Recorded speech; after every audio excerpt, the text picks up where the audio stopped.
Man, if I had to sum up 2020 in one word, am I allowed to use colorful language or? If I can sum up 2020 in one word, I would say Zoom, Zoom, Zoom, Zoom. It was Zoom everywhere and Zoom and Zoom and Zoom. So if I can sum it up, it was Zoom. If I could sum up 2020 in one word, that word would be over. It's over. Man, one word for 2020. I'll just say memorable. I'll never forget it. If I could sum up 2020 in one word, it would be reflective. If I could sum up 2020 in one word, it would be growth. God challenged us. We were all taken beyond our comfort zone in good ways and bad ways. We saw a good part of ourselves, a bad part of ourselves. And for me, I really felt like I was learning new skills. I was being put in a place to have to adapt and do things I wasn't comfortable doing. And I've seen the same thing for us as a church family. We've been changed because of 2020. We have new skills as a family, corporately, and I just believe that in the middle of a time of great challenge, God has brought great blessing. In 2020, COVID really accelerated much of our long-term strategy to continuously find new and creative ways to communicate with our church and our community. We set up a dedicated studio, purchased additional equipment, and although we were already delivering our messages digitally, COVID fast-tracked the learning process for us to improve our digital strategy. We figured out how to use text messaging, social media in entirely new ways, and realized that technology can be utilized to spread the gospel of Jesus Christ in ways that we as a staff, we as a people, we as a church never thought was possible.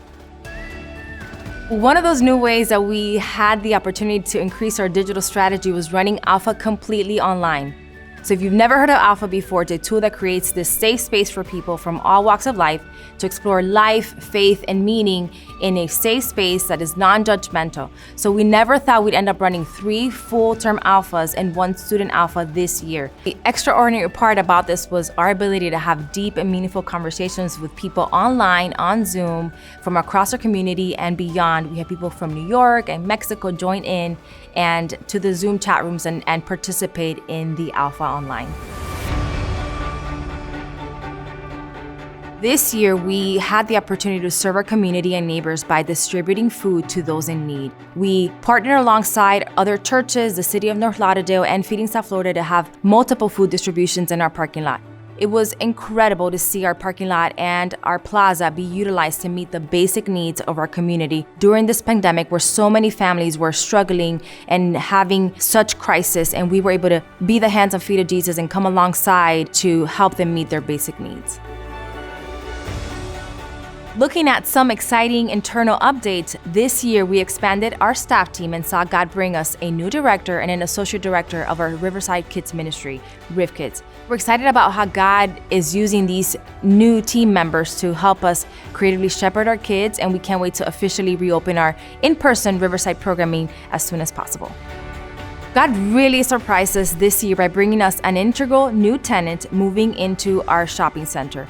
We believe that the addition of Trinity International University to our plaza will not only be a tremendous blessing to our church, but to all of our neighbors and friends and our community here in North Lauderdale and beyond. This development really fits well with what God has put in the hearts of our elders, of Riverside, and our people. They are investing a considerable sum to improve the space and will serve the community by offering accredited degrees to their students. During the middle of the pandemic, when everything was on shutdown, we started to have conversations about what would it look like when things are lifted and we can reopen. So we as a team started to strategize about how we would make a Sunday morning worship experience work for people coming in person and for people that would watch online and still have the same experience. We know it wouldn't quite be the same, but we were trying to endeavor to make that happen. So months of planning and 954 Tech was born. These amazing volunteers are the people that are running the cameras, running sound, running the lyrics in the lower thirds that you see online, and also chatting with you live online during Sunday morning. This incredible team of volunteers use their talents to serve Riverside Church so well. God did something really incredible with this team. In 2020, it became evident that our people were really starving for community, that it had been months and months since we had actually been just together, sung together, hear God's word together. So we launched a thing called Saturday Night Live, where we had very small gatherings outside under a tent. We sang songs, we opened up God's word and kind of had a mini worship service. And I can't tell you what that meant just for me to once again to hear people sing, to hear people respond in person to the reading of God's word. It was really special.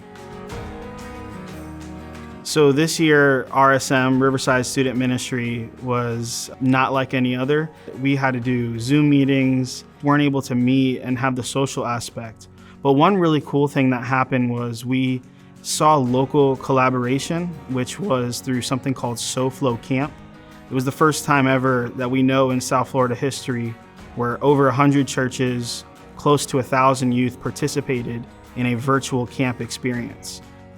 We saw growth in the student ministry at RSM. We had gracious donations to the student ministry from God's people to sponsor future student activities and camp experiences. Another thing that we did in 2020 for the first time ever is Alpha Youth. And we ran it from the moment we opened back up until just a few weeks ago. And it was a great experience. Throughout the course of Alpha, we had over 30 new guests come in a 9-week stretch. And so God blessed. And many times I was wondering, is what we're doing even working? And through it all, we saw God in it. My experience in 2020 was that the leadership, the deacon ministry, the life group leaders here at Riverside, these are spirit-filled people who really love the Lord and really love people, really stepped in. And we had 14 or so life groups going during the pandemic where people could connect relationally during a pandemic and actually stay connected with the gospel. We were able to remain acquainted with one another's needs, spiritual, prayer, tangible, physical. And so from a ministry perspective, 2020 has provided so much opportunity. And there have been so many testimonies that have come out of 2020 of how people, again, in a time of isolation and separation, were able to connect relationally and meaningfully. And God did a great work.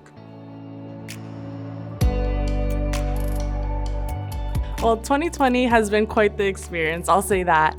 I started serving as the full-time interim program director with the Bridge Initiative, and that has been a huge blessing for me because not only am I being able to work in my passion in community development and creating partnerships within a community, but doing it in my church family, doing it where I grew up, and so it's been amazing to say the least. Ultimately, our main mission is to connect today's youth to the future God has for them.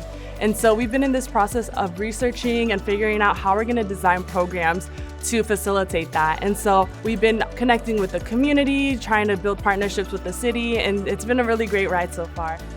Most recently, we hosted a workshop really just to brainstorm with the elders and a couple other leaders within the church. And we were just really trying to figure out, okay, what's our why and how are we gonna make it happen? And we just learned so much from that meeting. And it's exciting to see how God is continuing to develop so far what the Bridge Initiative has become. In 2020, I have experienced God's faithfulness and God's light in brand new ways. You find yourself constantly adapting in this season. And in church life, we've found everything in terms of the rhythm of what we are accustomed to has been changed. And so as a leader, I have just been needing to adapt and to grow personally and for us to do that as a team.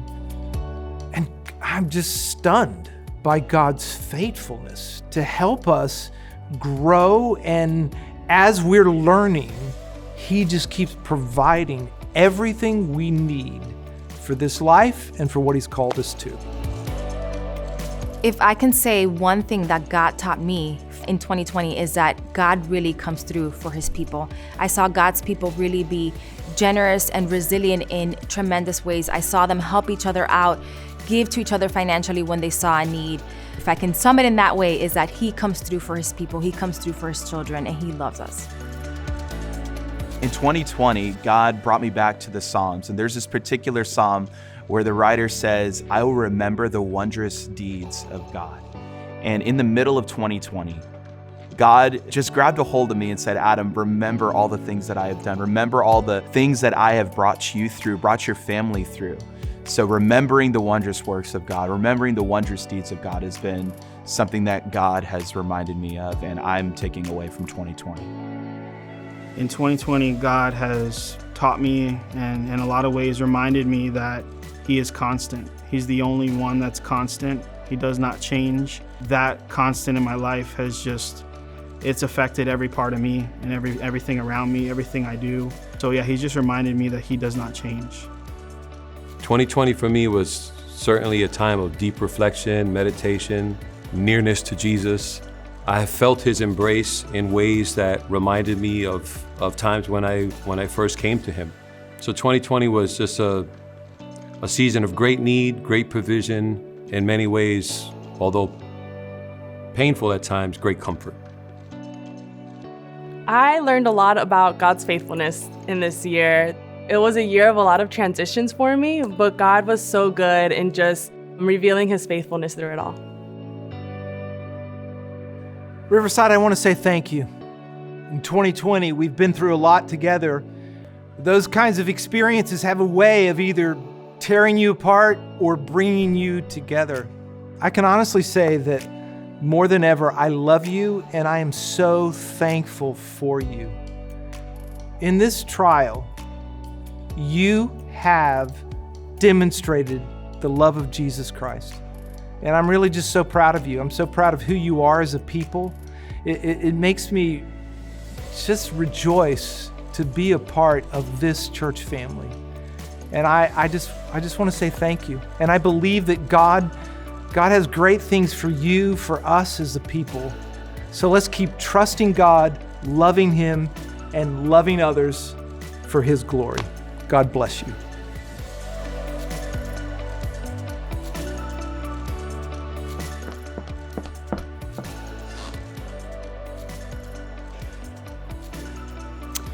That pretty much sums it up.